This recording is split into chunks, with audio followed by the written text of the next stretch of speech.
ओम श्री परमात्मने नमः। ओम श्री कृष्ण वासुदेवाय नमः। श्रीमद् भागवत गीता के 14वें अध्याय का महात्म्य। पहले आप महात्म्य सुनिए कि 14वें अध्याय का महात्म्य क्या होता है और कैसे क्या करते हैं। फिर आप अध्याय सुनिए। श्री महादेव जी कहते हैं, पार्वती, अब मैं भवबंधन से छुटकारा पाने के साधन भूत 14वें अध्याय का महत्व बतलाता हूँ, तुम ध्यान देकर सुनो।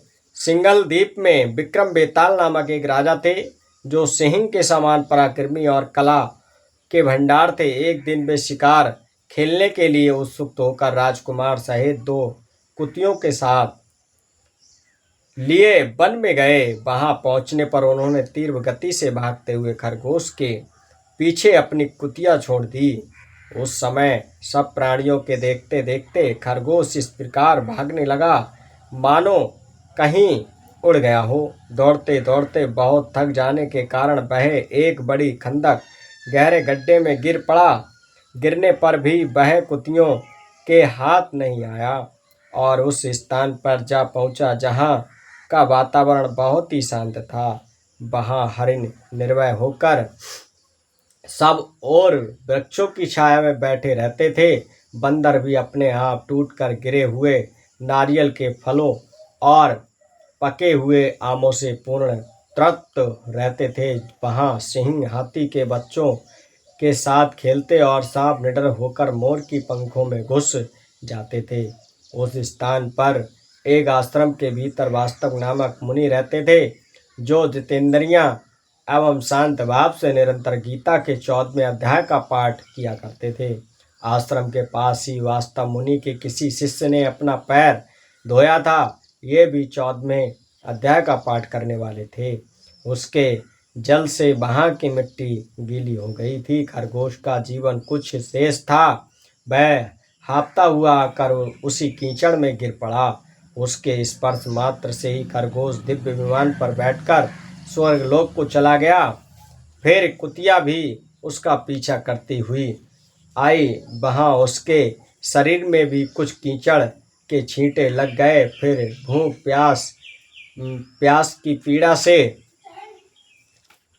रहित हो कुतिया का रूप त्याग कर उसने दिव्यगान का रमणीय रूप धारण कर लिया तथा गंधर्वों से शोभित दिव्य विमान पर आरूढ़ हो वह भी स्वर्गलोक को चली गई। यह देख मुनि के मेधावी शिष्य स्कंदर हंसने लगे। उन दोनों के पूर्व जन्म को वैर का कारण सोचकर उन्हें बड़ा विस्मय हुआ था। उस समय राजा के नेत्र भी आश्चर्य से चकित हो उठे। उन्होंने बड़ी भक्ति के साथ प्रणाम करके पूछा, विप्रवर, नीचे योनि में पड़े हुए दोनों प्राणी कुतिया और खरगोश ज्ञानहीन होते हुए भी जो स्वर्ग में चले गए, इसका क्या कारण है? इसकी कथा सुनाइए। शिष्य ने कहा, भूपाल, इस वन में वत्स नामक ब्राह्मण रहते थे। वे बड़े जितेंद्रिय महात्मा हैं। गीता के 14वें अध्याय का सदा जप किया करते हैं। मैं उन्हीं का शिष्य हूँ। मैंने भी ब्रह्म विद्या में विशेषज्ञता प्राप्त की है। गुरुजी कि ही भांति मैं भी 14वें अध्याय का प्रतिदिन जप करता हूँ। मेरे पैर धोने के जल में लौटने के कारण यह खरगोश कुतिया के साथ ही स्वर्गलोक को प्राप्त हुआ है। अब मैं अपने हंसने का कारण बताता हूँ। महाराष्ट्र में प्रत्युदक नामक महान एक नगर है। वहाँ केशव नाम का एक ब्राह्मण रहता था, जो कपटी मनुष्यों में अग्रकंड था। उसकी स्त्री का नाम विलोमना था। वह स्वच्छंदन विहार करने वाली थी। इससे क्रोध में आकर जन्म भर के वैर को याद करके ब्राह्मण ने अपनी स्त्री का वध कर डाला और उसी पाप से उसको खरगोश की योनि में जन्म मिला। ब्राह्मणी भी अपनी पाप के कारण कुतिया हुई। श्री महादेव जी कहते हैं, यह सारी कथा सुनकर श्रद्धालु राजा ने गीता के 14वें अध्याय का पाठ आरंभ कर दिया। इसमें उन्हें परम गति की प्राप्ति हुई और 14वें अध्याय का महत्व समाप्त हुआ। अब सुनिए 14वां अध्याय। उसके उपरांत श्री कृष्ण भगवान बोले, हे अर्जुन, ज्ञानों में भी अति उत्तम परम ज्ञान को फिर भी तेरे लिए कहूँगा कि जिसको जानकर सब मुनिजन इस संसार से मुक्त होकर परम सिद्धि को प्राप्त हो गए हैं। हे मुनिजन, इस संसार में मुक्त होकर परम सिद्धि को प्राप्त हो गए हैं। अर्जुन, इस ज्ञान को आश्रय करके अर्थात धारण करके मेरे स्वरूप को प्राप्त हुए पुरुष सृष्टि के आदि में पुनः उत्पन्न नहीं होते हैं और प्रलय काल में भी व्याकुल नहीं होते हैं, क्योंकि उनकी दृष्टि में मुझ वासुदेव से भिन्न कोई वस्तु है ही नहीं। हे अर्जुन, मेरी महत ब्रह्म रूप प्रकृति अर्थात त्रिगुणमयी माया संपूर्ण भूतों की योनि है, अर्थात गर्भाधान का स्थान है, और मैं उस योनि में चेतन रूप बीज को स्थापन करता हूँ। उस जड़ चेतन के संयोग से सब भूतों की उत्पत्ति होती है।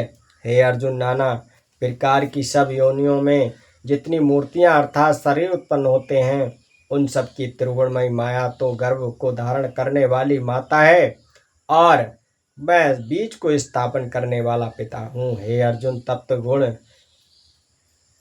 सत्वगुण, रजोगुण और तमोगुण, ऐसे ये प्रकृति उत्पन्न हुए तीनों गुण इस अविनाशी जीवात्मा को शरीर में बांधते हैं।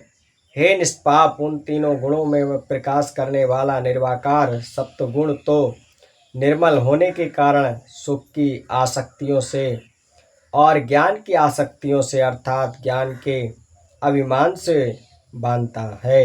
हे अर्जुन, राग रूप रजोगुण को कामना और आसक्ति से उत्पन्न हुआ ज्ञान वह इस जीवात्मा को कर्मों की और उनके फल की आसक्ति बांधता है। और हे अर्जुन, सर्वाधिवानियों के मोहने वाला तमोगुण की अज्ञानता से उत्पन्न हुआ ज्ञान वह इस जीवात्मा को प्रसाद, प्रमाद, आलस्य और निद्रा के द्वारा बांधता है, क्योंकि हे अर्जुन, सप्तगुण सुख में लगाता है और रजोगुण कर्म में लगाता है तथा तमोगुण तो ज्ञान को अच्छा आनंद करके अर्थात ढक के प्रमाद में भी लगाता है। और हे अर्जुन, रजोगुण और तमोगुण को दबाकर सप्तगुण होता है अर्थात बढ़ता है तथा रजोगुण और तप्त गुण को दबाकर तमोगुण बढ़ता है, वैसे ही तमोगुण और सप्त गुणों को दबाकर रजोगुण बढ़ता है। इसलिए जिस काल में इस देह में तथा अंतःकरण और इंद्रियों में चेतना और बोध शक्ति उत्पन्न होती है, उस काल में ऐसा जानना चाहिए कि सप्तगुण बड़ा है। और हे अर्जुन, रजोगुण के बढ़ने पर लोभ, प्रवृत्ति अर्थात सांसारिक चेष्टा तथा सब प्रकार के कर्मों का स्वार्थी बुद्धि से आरंभ एवं अशांति अर्थात मन की चंचलता और विशेष भोगों की लालसा, ये सब उत्पन्न होते हैं। तथा हे अर्जुन, तमोगुण के बढ़ने पर अंतःकरण और इंद्रियों में प्रकाश, अप्रय प्रकाश एवं कर्तव्य कर्मों में अप्रवृत्ति और प्रमाद अर्थात व्यर्थ चेष्टा और निंद्रादि अंतःकरण की मोहनी वृत्तियाँ, यह सब ही उत्पन्न होते हैं। हे अर्जुन, जब यह जीवात्मा सप्तगुण की वृद्धि में मृत्यु को प्राप्त होता है, तब तो उत्तम कर्म करने वाले के मल रहित अर्थात दिव्य स्वर्ग आदि लोकों को प्राप्त होता है। रजोगुण के बढ़ने पर अर्थात जिस काल में रजोगुण बढ़ता है, उस काल में मृत्यु को प्राप्त होकर कर्मों की आसक्ति वाले मनुष्य में उत्पन्न होता है तथा तमोगुण के बढ़ने पर मेरा मरा हुआ पुरुष, कीट, पशु आदि मूढ़ योनियों में उत्पन्न होता है। क्योंकि सात्विक कर्म का तो सात्विक अर्थात सुख, ज्ञान और वैराग्य आदि निर्मल फल कहा है, और राजस कर्म का फल दुख एवं तामस कर्म का फल अज्ञान कहा गया है। सप्तगुण से ज्ञान उत्पन्न होता है और रजोगुण से निसंदेह लोभ उत्पन्न होता है तथा तमोगुण से प्रसाद, प्रमाद और मोह उत्पन्न होता है और अज्ञान भी होता है। इसलिए सप्त गुणों में स्थित हुए पुरुष स्वर्ग आदि उच्च लोकों में जाते हैं और रजोगुण में स्थित राजस पुरुष माध्यम में अर्थात मनुष्य काल में ही रहते हैं एवं तमोगुण के कार्य रूप निंद्रा, प्रमाद और आलस्यादि में स्थित हुए तामस पुरुष अधोगति को अर्थात कीट पशु आदि नीच योनियों में प्राप्त होते हैं। हे अर्जुन, जिस काल में दृष्टा अर्थात समष्टि चेतना में एक ही भाव से स्थित हुआ साक्षी पुरुष तीनों गुणों के सिवा अन्य किसी को करता नहीं है, देखता है अर्थात गुण ही गुणों में वर्तते हैं, ऐसा देखता है और तीनों गुणों से अति परे सच्चिदानंद स्वरूप मुझ परमात्मा को तत्व से जानता है, उस काल में वह पुरुष मेरे स्वरूप को प्राप्त होता है तथा ये पुरुष इन स्थूल शरीर की उत्पत्ति के कारण तीनों गुणों को उल्लंघन करके जन्म मृत्यु वृद्धावस्था और सब प्रकार के दुखों से मुक्त हुआ परमानंद को प्राप्त होता है। इस प्रकार भगवान के रहस्य युक्त वचनों को सुनकर अर्जुन ने पूछा कि हे पुरुषोत्तम, इन तीनों गुणों से अतीत हुआ पुरुष किन किन लक्षणों से युक्त हुआ है और किस प्रकार के आचरणों वाला होता है, तथा हे प्रभु, मनुष्य किस उपाय से इन तीनों गुणों से अतीत होता है। इस प्रकार अर्जुन के पूछने पर श्री कृष्ण भगवान बोले, हे अर्जुन, जो पुरुष सत्व गुण के कार्य रूप प्रकाश को और रजोगुण के कार्य रूप प्रवृत्ति को तथा तमोगुण के कार्य रूप मोह को भी ना तो प्रवृत्त होने पर बुरा समझता है और ना निर्वर्त होने पर उनकी आकांक्षा करता है, तथा जो साक्षी के सदस्य स्थित हुआ गुणों के द्वारा विचलित नहीं किया जा सकता है और गुण ही गुणों में वर्तते हैं, ऐसा समझता हुआ जो सच्चिदानंद परमात्मा में एक ही भाव से स्थित रहता है एवं उस स्थिति से चलायमान नहीं होता है, जो निरंतर आत्म भाव में स्थित हुआ दुख सुख को समान समझने वाला है तथा मिट्टी पत्थर और पूर्ण सुवर्ण में समान भाव वाला और धैर्यवान है तथा जो प्रिय और अप्रिय को बारंबार समझता है और अपनी निंदा स्तुति भी समान भाव वाला है तथा जो मान और अपमानों में सम है एवं मित्र एवं बैरी के पक्ष में भी सम है, वह संपूर्ण आरंभों में कर्तापन के अभिमान से रहित हुआ पुरुष गुणातीत कहा जाता है। और जो पुरुष अव्यभिचारी भक्ति रूप योग के द्वारा मेरे को निरंतर बसता है, वह इन तीनों गुणों को अच्छी प्रकार उल्लंघन करके सच्चिदानंद ब्रह्म में एक ही भाव होने के लिए योग होता है। हे अर्जुन, उस अविनाशी पर ब्रह्मा का और अमृत का तथा नित्य धर्म का और अखंड एक रस आनंद का मैं ही आश्चर्य हूँ, अर्थात उपयुक्त ब्रह्मा अमृत अवयव और शात्व धर्म तथा एकांतिक सुख, यह सब मेरे ही नाम हैं, इसलिए इनका मैं परम आश्रय हूँ। ओम श्री परमात्मने नमः। इसी के साथ 14वां अध्याय ब्रह्म। ओम श्री कृष्ण वासुदेवाय।